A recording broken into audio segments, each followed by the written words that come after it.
Welcome to another episode from the Veterinary Research Channel. Today, we delve into a fascinating study published in the journal Veterinary Internal Medicine in 2024 titled Serial Monitoring of Pancreatic Lipase Immunoreactivity, C-reactive protein, abdominal ultrasonography, and clinical severity in dogs with suspected pancreatitis by Mitchell and colleagues. This research explores the complexities of diagnosing and monitoring pancreatitis, a prevalent disorder affecting the exocrine pancreas in our canine companions. Despite being a common ailment, reaching a definitive diagnosis of pancreatitis in dogs remains a considerable challenge for veterinary practitioners. Historically, histopathology, the microscopic examination of tissue samples, was considered the gold standard for diagnosing this condition. However, the nature of pancreatitis, often involving localized areas of inflammation that can be easily missed during biopsy, coupled with the invasive nature of obtaining these samples, means that this method is no longer routinely employed. In contemporary veterinary medicine, a best practice approach to diagnosing pancreatitis typically involves a comprehensive evaluation of a dog's medical history, findings from a thorough physical examination, the concentrations of specific serum biomarkers, and the findings from abdominal ultrasonography. Among the serum biomarkers frequently assessed are pancreatic lipase concentration, often measured as canine pancreatic lipase immunoreactivity, and the concentration of C-reactive protein. Canine pancreatic lipase immunoreactivity is recognized as a highly sensitive and specific indicator for the diagnosis of acute pancreatitis. However, its diagnostic sensitivity appears to be reduced in cases of chronic pancreatitis. On the other hand, C-reactive protein is a biomarker that reflects systemic inflammation, and its levels are known to increase in dogs experiencing acute pancreatitis. While this clinical diagnostic approach offers substantial advantages over relying solely on histopathology, it is not without its limitations. One notable challenge is the frequent occurrence of discrepancies between the results obtained from different diagnostic tests. Furthermore, the sensitivity of serum biomarkers can be lower in chronic cases of pancreatitis. It's also important to note that elevated serum canine pancreatic lipase immunoreactivity levels can sometimes be observed in situations where pancreatitis is not the primary disease process, suggesting a secondary involvement of the pancreas. Researchers have observed diagnostic discrepancies between ultrasonographic findings of the pancreas and the results from both enzymatic and immunological lipase assays. Some studies have reported only a fair level of agreement between enzymatic lipase activity and pancreatic ultrasonographic findings, while others have documented a weak correlation between canine pancreatic lipase immunoreactivity concentrations and pancreatic ultrasonographic findings in dogs. A significant factor potentially contributing to these reported discrepancies in earlier studies was their retrospective design, which meant that the precise timing of serum sample collection relative to the ultrasonographic examination could not be rigorously controlled. This is particularly relevant considering the relatively short half-life of pancreatic lipase in healthy dogs, estimated to be around 2 hours. These diagnostic inconsistencies have spurred further investigations in this area. These studies have provided increasing evidence that the appearance of ultrasonographic signs of pancreatitis and changes in lipase activity do not follow identical timelines in terms of their onset and resolution following pancreatic injury. However, these studies were often limited by short follow-up periods, incomplete data, the presence of other concurrent diseases, the exclusion of suspected chronic pancreatitis cases, or their retrospective nature. To address these limitations, the present study by Mitchell and colleagues had two primary objectives. Firstly, it aimed to prospectively evaluate disease severity, ultrasonographic findings, canine pancreatic lipase immunoreactivity, and C-reactive protein concentrations in dogs presenting with clinically acute signs of suspected pancreatitis over a period of 28 days. Secondly, the study sought to compare the findings in dogs with initially elevated canine pancreatic lipase immunoreactivity concentrations, specifically those at or above 400 micrograms per liter, with those having lower concentrations, between 200 and 399 micrograms per liter. Now, let's move on to the findings of this important study. 16 client-owned dogs with a clinical suspicion for acute pancreatitis were enrolled in the study. The initial suspicion was based on an abnormal result from a cage-side pancreatic lipase assay, the presence of at least 2 specific clinical signs such as reduced appetite, vomiting, diarrhea, lethargy, and abdominal discomfort, and at least 2 ultrasonographic features indicative of acute pancreatitis, including pancreatic enlargement, a darker appearance of the pancreatic tissue on ultrasound, and abnormal echogenicity of the fat surrounding the pancreas. The researchers monitored several parameters in these dogs at 4 time points: day 0, which was the day of enrollment, and then again at days 2, 7, and 28. These parameters included the canine pancreatic lipase immunoreactivity concentration, the C-reactive protein concentration, abdominal ultrasonographic findings, and clinical severity, as assessed by a modified clinical activity index. Additionally, the owners provided an assessment of their dog's overall health. For the purpose of analysis and reporting, the dogs were divided into 2 groups based on their initial canine pancreatic lipase immunoreactivity concentration measured on day 0. One group with concentrations at or above 400 micrograms per liter, and another group with concentrations below 400 micrograms per liter. The study revealed that 11 dogs had baseline canine pancreatic lipase immunoreactivity concentrations of 400 micrograms per liter or higher, while 5 dogs had an abnormal cage-side pancreatic lipase test, but a specific canine pancreatic lipase immunoreactivity concentration below 400 micrograms per liter. Interestingly, a significant proportion, 4 out of the 5 dogs in the lower baseline canine pancreatic lipase immunoreactivity group, had a history of chronic clinical signs consistent with pancreatitis. In contrast, only 1 out of the 11 dogs in the higher baseline canine pancreatic lipase immunoreactivity group had such a history.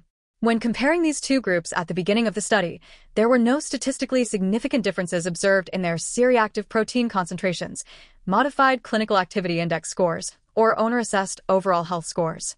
The researchers then examined how these various parameters changed over the 28-day study period within each of the canine pancreatic lipase immunoreactivity groups. In the group of dogs that started with canine pancreatic lipase immunoreactivity concentrations at or above 400 micrograms per liter, the median concentrations of this biomarker showed a decreasing trend over time. While the change between day 0 and day 2, and between day 7 and day 28, was not statistically significant, there were significant decreases observed between day 0 and day 7, between day 2 and day 7, and between day 2 and day 28. This indicates that the canine pancreatic lipase immunoreactivity levels tended to fall, particularly during the first week and when comparing the initial values to those at the end of the study. A similar pattern was observed with C-reactive protein, a marker of systemic inflammation. The median C-reactive protein concentrations did not significantly differ between day 0 and day 2, or between day 7 and day 28. However, significant differences were found between all other time points, suggesting a relatively rapid decrease in systemic inflammation after the initial phase. The Ultrasonographic Pancreatic Assessment Severity Score, which represents the number of sonographic abnormalities of the pancreas, did not show significant improvement in the early stages. There were no significant differences in the median scores between day 0 and day 2, day 0 and day 7, or day 2 and day 7. Significant improvements in the ultrasonographic scores were only noted when day 0 or day 2 were compared directly to day 28, indicating that the ultrasonographic evidence of pancreatitis tended to resolve more slowly than the biochemical markers. Owner-assessed overall health scores, on the other hand, did not show a significant difference between day 0 and day 2, but significant improvements were reported by the owners at all other time comparisons. This suggests that the owners perceive their dog's health to be improving over time, which generally correlated with the trends in the biochemical markers. Interestingly, in the group of dogs that started with an initial canine pancreatic lipase immunoreactivity concentration below 400 micrograms per liter, the median concentrations of both canine pancreatic lipase immunoreactivity and C-reactive protein did not show any statistically significant changes between any of the measured time points. Similarly, the ultrasonographic pancreatic assessment severity scores, modified clinical activity index scores, and owner-assessed overall health scores also did not exhibit significant differences across the 28-day study period in this group. Now, let's delve into the discussion of these findings and their implications for our understanding of pancreatitis in dogs. This study provides a perspective description of how clinical signs, ultrasonographic findings, pancreatic lipase levels, and C-reactive protein concentrations progress over a 28-day period in dogs with clinically acute presentations of suspected pancreatitis. This longer follow-up period compared to many previous studies allows for a more comprehensive comparison between the various clinical, biochemical, and ultrasonographic indicators of this disease. A key aspect of the study was the comparison between dogs with higher and lower initial canine pancreatic lipase immunoreactivity concentrations, both groups having had an abnormal initial cage-side test. The researchers hypothesized that the group with lower initial specific pancreatic lipase levels might represent cases of acute worsening of chronic pancreatitis, as the leakage of enzymes from a pancreas already affected by chronic disease might be reduced. The observation that the majority of dogs in this lower specific pancreatic lipase group had a chronic history of clinical signs consistent with pancreatitis, compared to only a minority in the higher specific pancreatic lipase group, further supports this idea. In dogs with a higher baseline specific pancreatic lipase concentrations, the significant decrease observed in these levels over time, except during the initial hospitalization phase, mirrors the pattern seen in C-reactive protein, indicating a resolution of both pancreatic injury and systemic inflammation. The finding of minimal changes in C-reactive protein concentrations during the first 48 hours is also consistent with a more recent study. The observation that specific pancreatic lipase levels decreased to just above the diagnostic threshold by day 2 highlights the importance of strict sampling timelines in future pancreatitis studies, as even small variations in timing could significantly impact the results. A particularly interesting finding was the slower rate of improvement in the composite ultrasonographic score compared to the inflammatory biomarkers and clinical signs in the higher specific pancreatic lipase group. Significant decreases in the ultrasonographic abnormalities were only evident when comparing the initial or day 2 findings to those at day 28. This observation aligns with anecdotal reports suggesting that the ultrasonographic resolution of pancreatitis can lag behind the improvement in clinical signs and the normalization of pancreatic lipase assay results. This study, along with prior research, emphasizes that ultrasonographic evidence of pancreatitis in the absence of other supportive clinical or biochemical abnormalities should be interpreted cautiously, as it might represent a resolving injury rather than active disease. The differing timelines for the detection and resolution of abnormal lipase levels and ultrasonographic findings help to explain some of the discrepancies observed in earlier studies and add to the complexity of diagnosing pancreatitis.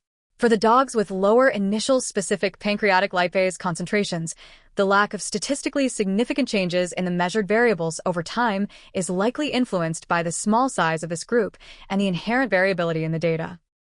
However, when examining the median values graphically, the trends in C-reactive protein, modified clinical activity index, ultrasonographic pancreatic assessment severity score, and owner-assessed overall health appeared similar to those in the higher specific pancreatic lipase group, despite the minimal changes in specific pancreatic lipase levels.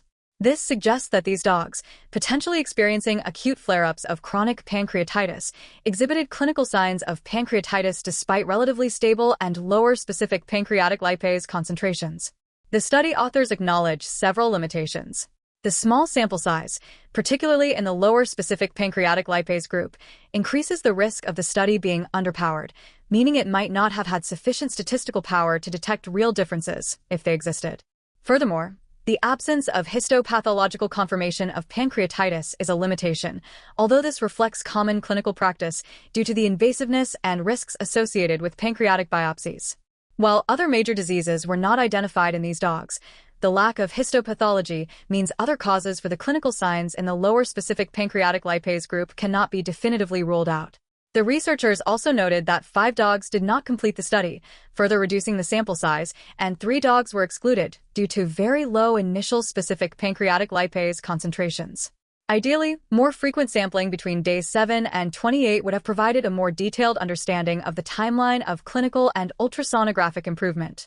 Additionally, the owner-assessed overall health surveys were not independently validated, which is another limitation, although the authors believe that owner perceptions are important in managing this condition.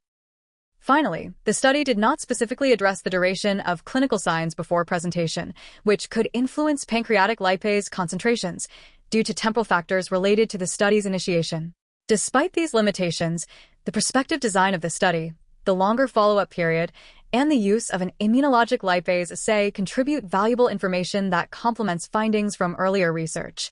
The results underscore the importance of considering both pre-hospitalization and in-hospital timelines when collecting serum samples for biomarker analysis in dogs with suspected pancreatitis. The fact that no dogs died during the study might indicate that more severe cases of pancreatitis were not well represented in this particular study group. In conclusion, this study highlights the complex interplay between clinical signs, biochemical markers, and ultrasonographic findings in dogs with suspected pancreatitis. It emphasizes that the resolution of ultrasonographic abnormalities may lag behind the improvement in clinical signs and the decrease in pancreatic lipase and C-reactive protein levels, particularly in cases of acute pancreatitis with initially high specific pancreatic lipase concentrations. Furthermore, it suggests that in dogs with a history suggestive of chronic pancreatitis, acute clinical signs can occur with lower and relatively stable specific pancreatic lipase levels, indicating the challenges in diagnosing and monitoring this subset of patients. Continued research, especially with larger sample sizes and potentially including histopathological evaluation, is needed to further refine our understanding of pancreatitis in dogs and improve diagnostic and monitoring strategies.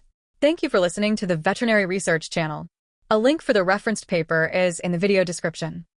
Remember to test your knowledge by answering the questions in the description, and as always, keep those minds inspired, hearts light, and tails wagging.